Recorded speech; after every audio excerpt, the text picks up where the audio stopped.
It all.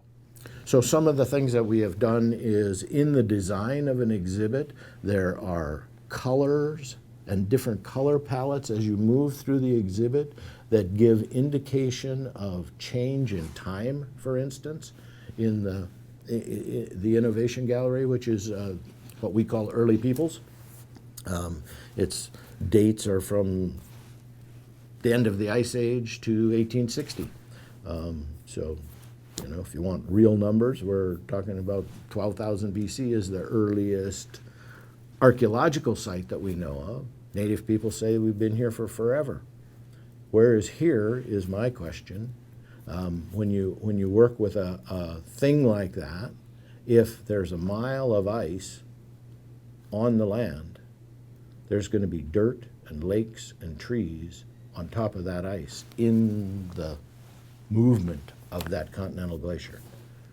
If you're living on the permafrost, on top of a mile of ice, on a lake that begins in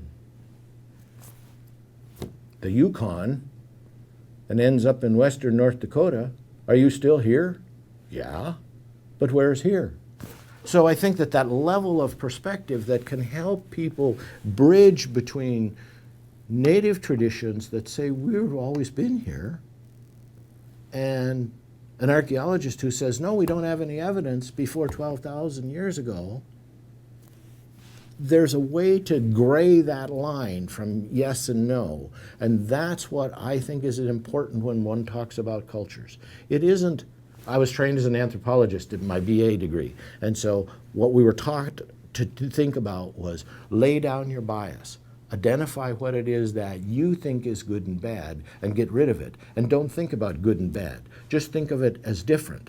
And so if you have a perspective that's like this and a perspective like this, it's not either this or this. It's, those are different. Isn't that interesting? And is there a place to get between? I'm also a Quaker. So I have a different worldview than many people. I see that there is a fire in you that's valuable. And I don't know you hardly from Eve. I mean, we've talked for an hour. But my point with a visitor when they come to me is there's a value that they're bringing no matter what baggage they're bringing. And if I can help them to recognize that there are various perspectives that can be talked about at once, it's a valuable thing for them in the rest of their days. And so